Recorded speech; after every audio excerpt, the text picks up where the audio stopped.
Internet. En moins de 5 ans, ce chiffre s'est élevé à 30%. Ils sont nombreux à penser que cette source d'information change notre mode de vie. L'information, c'est l'avenir. Les organismes d'information sont en train de récupérer notre culture.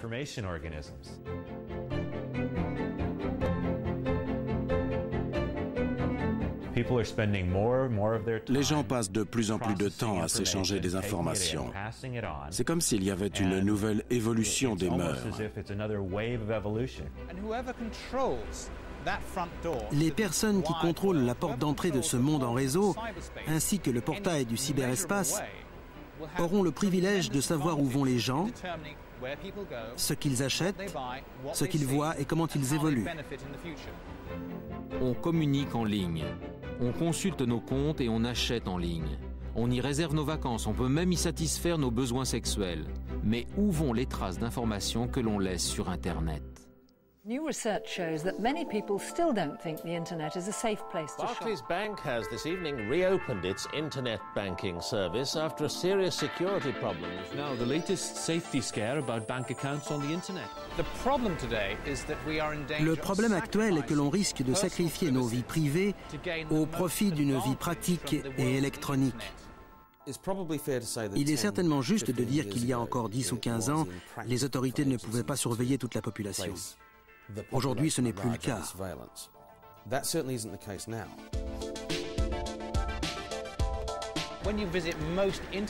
À chaque fois que vous allez sur un site Internet, un fichier que l'on appelle cookie est déposé automatiquement sur votre disque dur. C'est ainsi très facile et très rapide de vérifier qui vous êtes et d'où vous venez.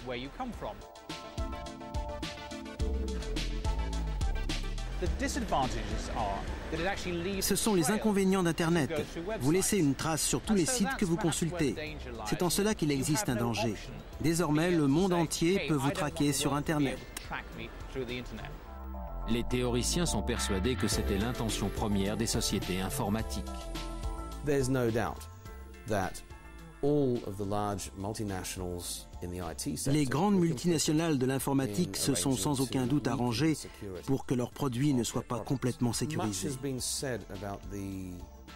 Beaucoup de sociétés ont été montrées du doigt, comme Microsoft par exemple. Ces organisations se montrent très compréhensives face à la surveillance des autorités. En 1998, Microsoft a développé un système d'exploitation avec l'accès Internet inclus. Lorsque les nouveaux utilisateurs saisissaient leurs données lors de l'inscription, la société pouvait facilement garder ces informations et ainsi savoir tout ce que faisaient les gens sur leurs ordinateurs.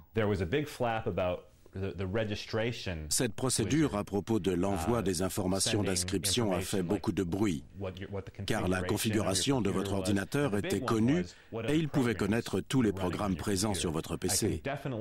Je comprends tout à fait la réaction de ces personnes, et Microsoft n'aurait certainement pas dû faire ça sans leur permission. Un groupe technique a mis cela en place sans même penser aux conséquences éventuelles. Cette innocente explication ne satisfait pas tout le monde.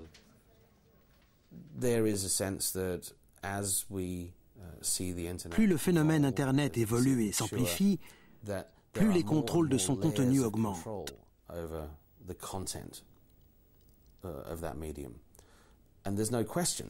Les grandes institutions font tout ce qui est en leur pouvoir pour tout contrôler, parce qu'une fois que vous avez pris le contrôle, vous pouvez développer votre marché, ainsi que vos produits et vos services.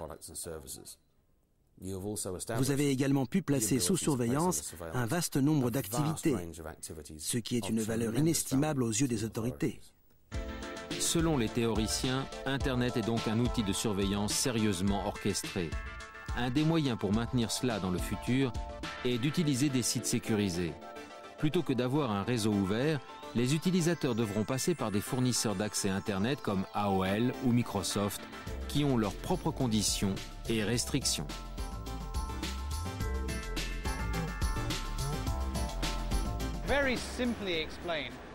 C'est très simple. Prenez cette gare. C'est un lieu continuellement fréquenté par énormément de gens toute la journée. Et ce hall est entouré de magasins. Imaginez que chacun de ces magasins soit un site web privé. Vous pouvez directement consulter chacun de ces sites. Mais si vous utilisez un fournisseur tel qu'America Online, vous devez d'abord entrer dans America Online. Vous devez entrer dans la gare avant d'aller dans les boutiques. Le danger est que les fournisseurs contrôlent l'accès à l'information. Ils peuvent donc facilement la censurer. Pour chaque site sécurisé construit, il suffit d'1 à 2 semaines pour que quelqu'un trouve le moyen de le détourner. C'est une véritable course technologique sur Internet. C'est très difficile de garder une information secrète.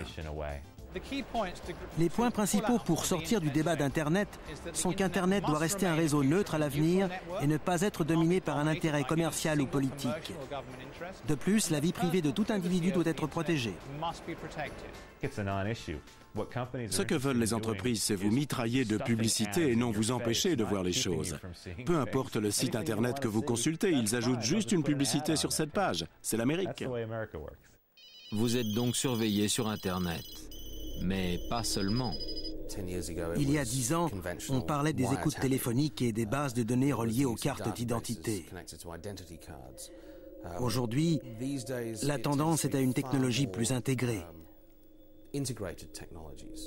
Chaque fois que vous utilisez un téléphone portable, que vous envoyez un email, que vous utilisez votre carte de crédit ou que vous entrez dans un bâtiment avec un badge électronique, vous laissez des traces. Comme pour Internet, ces informations peuvent être gardées et utilisées contre vous plus tard. Big Brother, Big Sister, peu importe. Quelqu'un peut creuser votre passé en retrouvant des cassettes vidéo enregistrées au début des années 90 lors d'une soirée de promo. Vous vous présentez aux élections présidentielles 20 ou 30 ans plus tard et quelqu'un ressort ça au grand jour.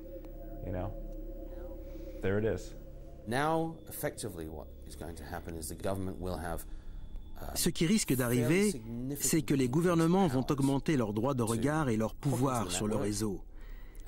C'est-à-dire qu'ils auront accès à tout, que ce soit vos connexions Internet ou vos communications téléphoniques.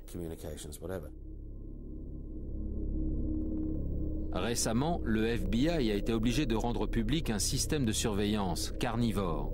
Ce système analyse et ingurgite le contenu de milliers d'emails et d'appels américains qu'ils dépendent du domaine public ou privé. De la même manière, en l'an 2000, le gouvernement britannique a permis aux services de sécurité et aux entreprises privées d'intercepter les communications.